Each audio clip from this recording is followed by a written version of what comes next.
The New Orleans Pelicans solidified themselves this offseason by forming one of the most elite big fours, whatever you want to call them, in the NBA by acquiring DeJounte Murray to pair alongside CJ McCollum, Zion Williamson, and Brandon Ingram. There were a lot of different debates going on throughout the entire offseason as to whether or not Ingram would get moved or what that's going to look like. But as of this point in time, it is clear that the New Orleans Pelicans plan on moving forward with these four guys on the roster for this season. Well, what does that mean? That means that this team is all in on winning an NBA championship. Will they? I'm not going to have them as my favorites by any stretch of the imagination, but they have a ton of talent. I'm going to address the big weakness first because I can't really look at this roster except for the glaring hole that they have on this roster. They have four guys that make up an incredible big four, if you want to call it. There's a massive problem, though. They don't have a center on the roster. They have Daniel Tice, yes, but that's no more than a backup or third-string center. Yves Missi is a guy that I do like as a potential guy that could be a good rotational player, maybe even starter by year 2 or 3. As a rookie, I'm not quite sure I'm going to rely upon him. Then you have Jeremiah Robinson-Earl, who's more so of a power forward, but on the depth chart, you have to put him at center for this team. That's the problem. Because you're in the Western Conference, and let's think about who you're going to be going up against. The best player in the NBA, Nikola Jokic. You could maybe go against the LA Lakers and you're going to have Anthony Davis. Or then you head over to Oklahoma, you got Chet Holmgren. If the Spurs make that big jump, then you're going to be going up against Victor Wembanyama. And bare minimum, even let's say the Phoenix Suns, you have Yusuf Nurkic. And this list goes on. It's not going to be pretty to have any of these guys match up against any legitimate center in the NBA. And so the thing is that I could go praise what I'm going to go praise about this roster outside of the center position. But if that does not get addressed, the New Orleans Pelicans will be in a big trouble this season. And the thing is that the good news is that it's pretty easy to upgrade these guys. It's not going to be that hard to make a jump here where you can go acquire somebody that's better than what they currently have. There's a lot of upgrades you could possibly go attain here. However, if Yves Missi is able to go have a massive jump and solidify himself as a starting center for this team and come in very, very prepared to take over that starting role, then this team could be a legitimate contender. Or if this New Orleans Pelicans team is able to go acquire a starting center, then we're talking about this team potentially a favorite to win the NBA championship this year. So let's get into why I believe that. DeJounte Murray was in a situation in Atlanta that was not fit to suit his style very well. It was all fun and games, and it was exciting to go see a potential DeJounte Murray and Trae Young duo, but that just did not work out. The best we saw of DeJounte Murray and Trae Young was when those two were not playing together. So we know that those two guys are both ball-dominant players. They're true point guards, and colliding them together just did not work out as we experienced. So therefore, we had the trade of DeJounte Murray coming to the New Orleans Pelicans. And this is a perfect situation for him. He is a legitimate point guard.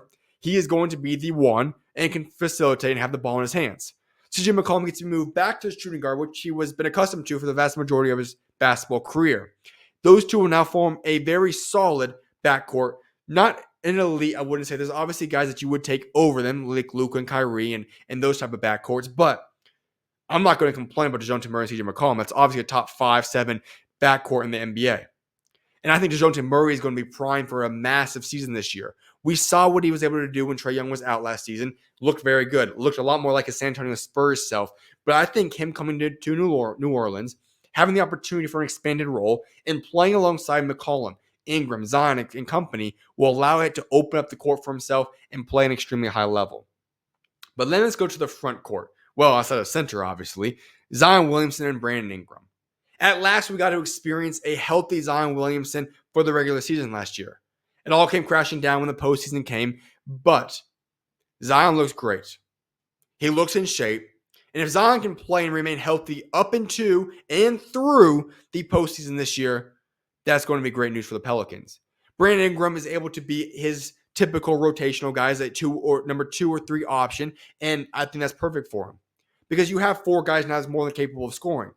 Depending on matchups and whatever the case may be, these guys can show up at different nights. And I still think Brandon Ingram is incredibly underrated.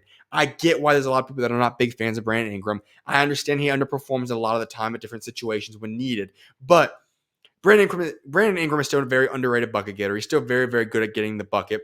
And when you look at these guys, he's going to be able to play at his role a lot better. He's a great facilitator now, a true point guard in DeJounte Murray. He has guys that CJ McCollum that can take pressure off of himself. If Zion's healthy, he's going to take out a lot of pressure from the paint and open up the court for him as well. So I think these 4 guys are solidified. Like I said, I'm not sure there's too many teams that have better 4 guys there.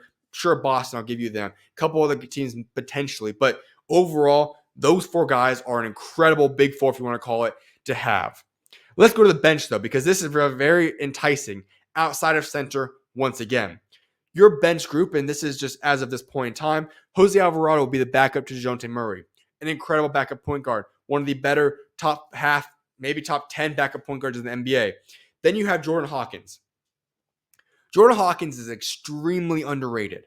We saw flashes last season of what he's capable of. But there was limited minutes for one reason or another. But what I will say is this. Jordan Hawkins has the potential to be a starter in the NBA. Sooner rather than later, in my opinion, as well. He is one of the premier shooters in the NBA already. I understand maybe he doesn't have a historical stat line to back that up. I believe, based upon his skill set, that he's already one of the best shooters in the NBA. When you allow him to get going, play his game, and stay hot. Not sit him down for the entire game and then put him in for a couple minutes here and there. I mean, let him go and play consistently. He's one of the best shooters in the NBA. And he was only young last season. He was only a rookie. Year 2 should be a much improved Jordan Hawkins. I think he's going to solidify himself as a rotational player this season. And then we get to the best, and I mean the best, starting front court, the wings in the entire NBA, or backup wings in the entire NBA, on that part. Trey Murphy, Herb Jones. Those are 2 guys that I would say are better than a lot of starting wings in the entire NBA. You have Trey Murphy, Herb Jones coming off your bench. Absolutely sensational duo right there. And to put it all 4 together, Jose Alvarado, Jordan Hawkins, Trey Murphy, Herb Jones. That's your backups in New Orleans. To back up DeJounte Murray, CJ McCollum, Brandon Ingram, Zion Williamson. Those 8 guys I could not be more confident in.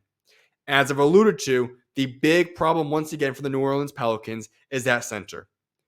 If you don't have a center that you can trust and rely upon, there's going to be massive problems in New Orleans. Because you have 8 guys that I am fully confident in that are an incredible 8-man starting lineup, 4 guys off the bench. You just need a starting guy. And the good news is this. I'm interested in seeing what Herb Jones could possibly do at center. I know it's asking a lot for him, but he is one of the premier defenders in the entire NBA. If you want to call him the best defender, no problem with that at all. Herb Jones could possibly be a small ball center for this team. That's the other bright side you could possibly look at and see. If Willie Green decides to experiment with that, I'm intrigued to see how that turns out and pans out right there. But he could be the guy that spills minutes at center if you could just get a starting caliber center on this team. That's the everything that New Orleans needs to do. Get a starting center. This is a team that I will consider a legitimate contending team.